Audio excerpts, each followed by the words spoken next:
आज तक गुजरात में सबसे पहले एक बड़ी और अहम खबर आ रही है। खबर यह है उस हर शख्स से जुड़ी हुई है, उस परिवार को सावधान करने वाली है जो किसी भी तरह से अमेरिका जाकर अपना करियर बनाना चाहते हैं।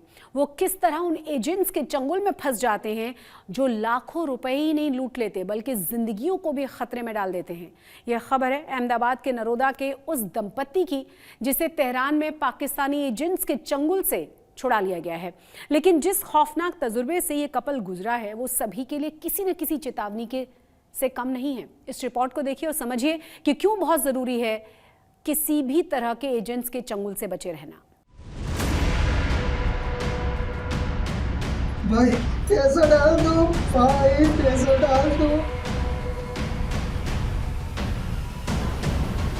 दिल दहला देने वाली ये तस्वीर है अहमदाबाद के उस गुजराती दंपति की जो अपने सपनों को पूरा करने के लिए अमेरिका जाना चाहता था। इस वीडियो में अहमदाबाद के नरोदा के रहने वाले पंकज पटेल अपनी जान की गुहार लगा रहे हैं। भाई पैसा डाल दो, मार देंगे मुझे, भाई पैसा डाल दो, मार देंगे, भाई पैसा डाल दो, भाई पैसा जल्दी से जल्दी डाल दो।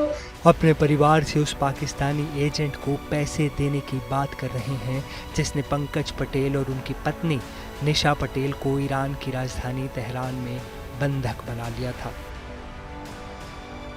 दरअसल 29 साल के पंकज पटेल अपनी पत्नी निशा पटेल के साथ अमेरिका जाकर सेटल होना चाहते थे।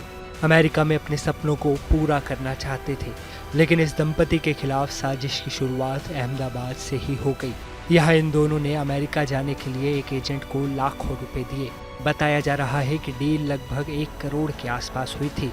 इस डील के तहत पटेल दंपति को गैर कानूनी तरीके से तेहरान के रास्ते अमेरिका पहुंचाने का भरोसा दिया गया।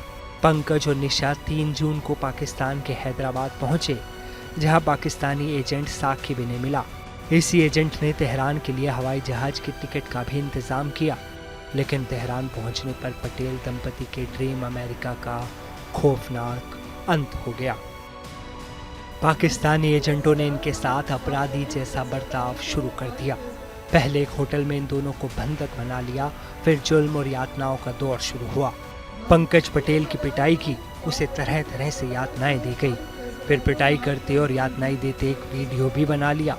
पंकज पर रिहाई के लिए अपने परिवार से पैसे मांगने का दबाव डाला गया। 11 जून की रात लगभग 9 बजे अहमदाबाद में पंकज के परिवार को एक व्हाट्सएप मैसेज मिला जिसमें पंकज पर हो रहे अत्याचार की तस्वीरें थी, जिसमें पंकज गिड़गिड़ाकर परिवार से कह रहा था कि इन्हें पैसे दे दो और मेरी जान बचाओ। परिवार ने जैसे ही मैसेज देखा, गुजरात के गृह राज्य मंत्री हर्ष संघवी से मदद की गुहार लगाई। हर्ष संघवी अहमदाबाद की रथ यात्रा और योग दिवस की तैयारियों में लगे हुए थे। इसके बावजूद उन्होंने मामले की गंभीरता को समझते हुए अहमदाबाद क्राइम ब्रांच, केंद्रीय गृह मंत्रालय, विदेश मंत्रालय को एक चेन से जोड़ा और प्रयास शुरू किए। पंकज और निशा को ढूंढने के लिए पहले तेहरान में नियुक्त deputy chief of mission John Mai से संपर्क किया गया। सरकार की सतर्कता से आखिरकार तेहरान में पंकज और निशा की लोकेशन का पता चला, जहां से पुलिस की मदद से अपहरणकर्ताओं के चंगुल से पंकज और निशा को छुड़ा लिया गया। पंकज पर ब्लेड से अत्याचार किया गया था।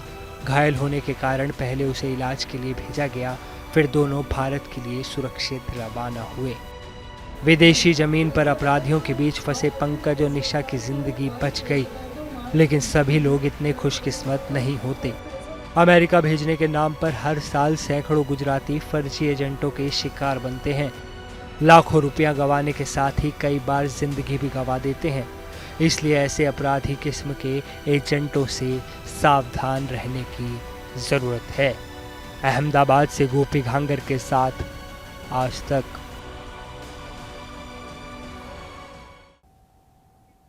प्रधानमंत्री नरेंद्र मोदी अमेरिकी दौरे के लिए रवाना हुए तो देश के गृह मंत्री अमित शाह अहमदाबाद दौरे के लिए रवाना हो गए। मंगलवार की सुबह सबसे पहले अमित शाह सपरिवार भगवान जगन्नाथ यात्रा में शामिल हुए हैं और सुबह 4 बजे मंगला आरती उन्होंने की है।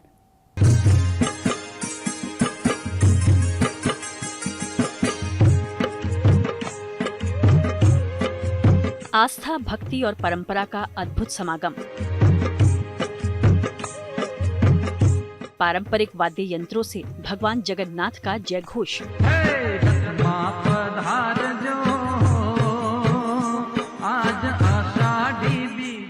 जय जगन्नाथ के जयकारों के बीच उमड़ा श्रद्धा का सैलाब। निकली सदियों पुरानी भगवान जगन्नाथ की सवारी।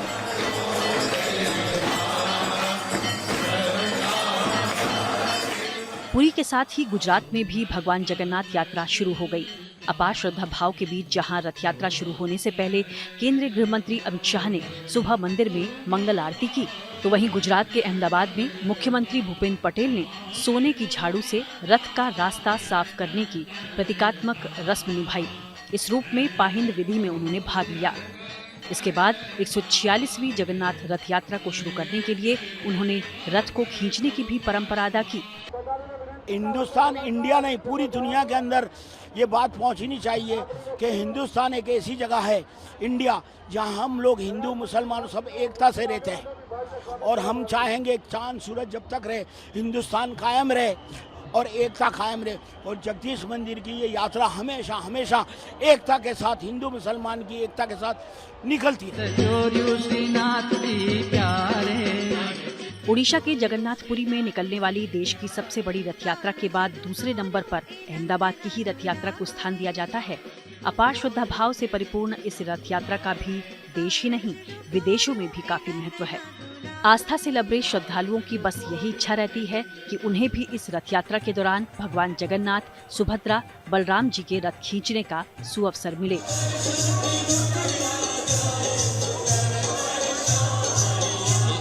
Bureau report.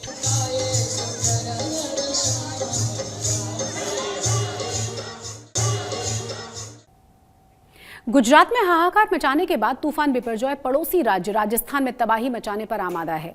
राजस्थान से हर दिन तबाही की तस्वीरें सामने आ रही हैं, जो वहां से बदतर होती स्थितियों को बयां करने के लिए काफी हैं।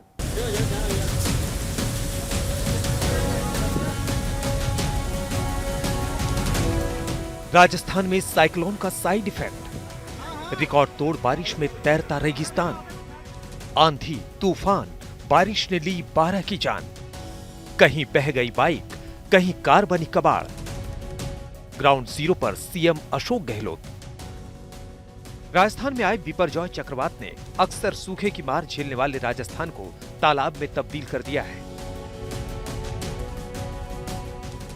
हर बार राजस्थान में जून में सूरज का पारा हाई रहता है, लेकिन इस बार मूसलाधार बारिश ने बाड़मेर समेत 5 जिलों में बाढ़ के हालात पैदा कर दिए हैं। बाढ़ प्रभावित इलाकों का जायजा लेने के लिए मुख्यमंत्री अशोक गहलोत बाड़मेर के चौहटन पहुंचे। पहले उन्होंने बारिश से बर्बादी का हवाई सर्वे किया। उसके बाद आज तक से खास बातचीत में कहा कि कुदरत की मार के बाद सरकार पीड़ितों के साथ खड़ी है। मुख्यमंत्री अशोक गहलोत बाढ़ प्रभावित इलाकों का दौरा करने के लिए पहुंचे हैं 2 दिन के लिए। मुख्यमंत्री जी, किस तरीके के हालात हैं? बातचीत हो रही थी, अभी लोगों से आपने बातचीत की है, अधिकारियों से बातचीत की, किस तरीके के हालात हैं? अधिकारी लगे हुए तत्परता से रोड जो है काफी क्षतिग्रस्त हुई है। रोड की मरम्मत हो जाएगी। कच्चे पक्के मकान टूटे हैं, उनका सर्वे शुरू हो गया है। सभी काम वायर फुटिंग पे हो रहे हैं। सर, कितने टोटली पूरे राजस्थान के अंदर कितने कच्चे मकान टूटे हैं, कितने पोल्स वगैरह, किस तरीके? कच्चे पक्के मकान भी 25-30 हजार टूटे हैं जी। उनकी मरम्मत भी हो जाएगी, काम शुरू हो रहा है। सर, सबसे बड़ी दिक्कत होती है कि जो लोगों को मुआवजा मिलता है, पहले भी यहाँ के लोगों को मुआवजा भारत सरकार के नॉर्म्स को चेंज कर दिया उन्होंने। हम लगे हुए हैं उनको दबाव देने में कि नॉर्म्स ठीक करवाओ आप, क्योंकि नॉर्म्स के कारण से पाला पड़ के पहले अभी तक मुआवजा नहीं मिला। तो हम लोग, मैंने खुद ने पत्र लिखा प्रधानमंत्री जी को कि आप नॉर्म्स चेंज करवाओ। तूफान और बारिश की वजह से राजस्थान के अलग अलग हिस्सों में जबरदस्त नुकसान हुआ है। राजसमंद, बाड़मेर, पाली, जालौर और सिरोही जिलों में करीब 8,700 पक्के मकान और करीब 35,000 कच्चे घरों को नुकसान पहुंचा है। तूफान और बारिश में बिजली के करीब 8,500 खंभे गिर गए हैं। साथ ही 2,000 ट्रांसफार्मर क्षतिग्रस्त हो गए। सांचौर से बाढ़ में फंसे 82 लोगों का रेस्क्यू किया गया। एसडीआरएफ की 17 और एनडीआरएफ की 8 टीमों के साथ आपदा मित्र बाढ़ में फंसे 15,000 से ज्यादा लोगों को सुरक्षित स्थानों में पहुंचा चुके हैं। मौसम की मार की वजह से अशोक गहलोत ने बूंदी, कोटा, झालावाड़ और दौसा के अपने कई कार्यक्रम रद्द कर दिए। मुख्यमंत्री अशोक गहलोत ने बारिश की वजह से प्रभावित लोगों से मुलाकात कर उनका दर्द साझा किया। सीएम ने भरोसा दिलाया कि जिन परिवारों का नुकसान हुआ है उन्हें जल्द ही मुआवजा दिया जाएगा।